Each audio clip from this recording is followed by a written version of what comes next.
President Trump has got just under 10 days now to decide whether to leave the Iran nuclear deal. Here's what he said last night about it during a meeting with top military leaders. We must not allow Iran to obtain nuclear weapons. The Iranian regime supports terrorism and exports violence, bloodshed, and chaos across the Middle East. That is why we must put an end to Iran's continued aggression and nuclear ambitions. They have not lived up to the spirit of their agreement. Joining me now is Republican Congressman Adam Kinzinger of Illinois, a member of the Foreign Affairs Committee, who's also a pilot in the Air National Guard. Good to see you here, Congressman. Hey, you too. Thanks. I understand you had a big meeting yesterday with the President's National Security Advisor, H.R. McMaster. How'd that go? Look, it was good. I'll tell you what makes me comfortable is when I see the president and his team in the Situation Room. The president wasn't there yesterday, but HR was. And I see how they have a grip, not just on the Iran issue, but on the broader issues of the world. Under the prior administration, really all they wanted to do was get some kind of a deal with Iran on nuclear weapons and call it a day. And we got that some kind of a deal. And then over the period of time, we've seen Iran grow in influence. They're in Syria. They're basically supplying Hezbollah. They're putting big threats against Israel. And they're meddling in Iraq and everywhere else in the Middle East because of this money from the deal. So the administration has a comprehensive plan, of which the JCPOA, the Iran deal, is a part of it. But I think there's going to be a broader confrontation against this terrible regime. So when the president called it the calm before the storm, what did he mean by that?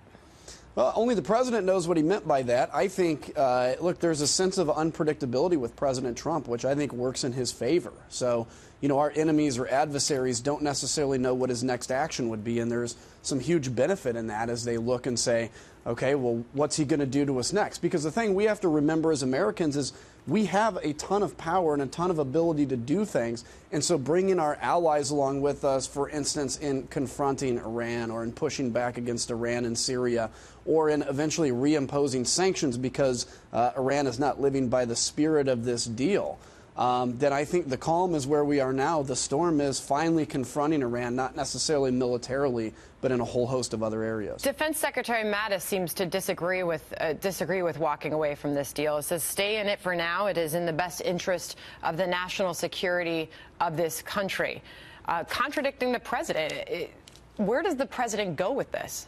I don't know if it's necessarily a contradiction, because a decertifying of the Iran deal does not necessarily mean we're tearing it up and leaving. Part of me would love to just tear up this deal and leave the deal altogether, but decertification is a process where now Congress comes in with the administration and figures out how to possibly bring our allies along on reimposing sanctions in areas like missile development as well, which was not included under this deal.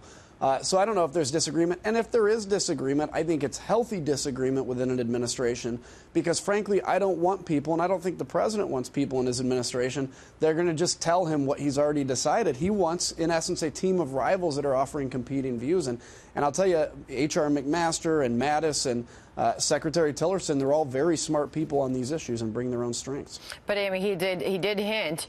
He said he reiterated his belief that Tehran is not living up to the spirit of the deal.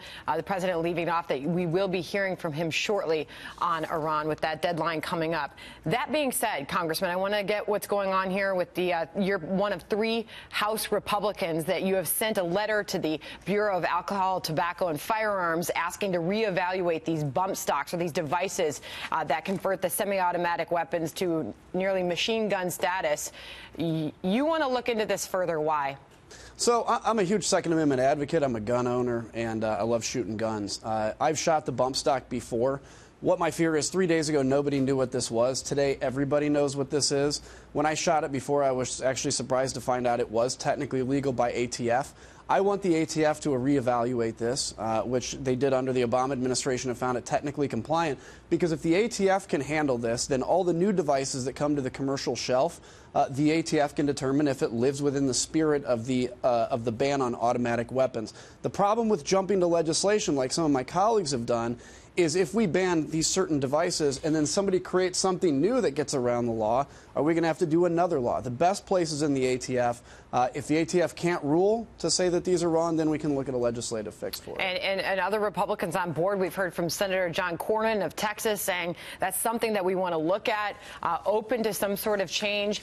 Do you worry that this is either a slippery slope as far as further gun legislation that many Democrats are calling for? Or, Congressman, do you have a fear that this gets away from the real conversation and this absolutely evil act that we saw play out in Las Vegas Sunday night? Yeah, both are a fear. I think it's important to note that evil, you can't screen evil until it commits evil acts, right? You also have to understand that Democrats don't want to just ban bump stocks. They want to ban guns in many cases, and that's a reality. And so we have to block against that slippery slope. But when you look at something like a bump stock and you look at the law that everybody agrees on banning fully automatic weapons, this is a workaround to the spirit of that law.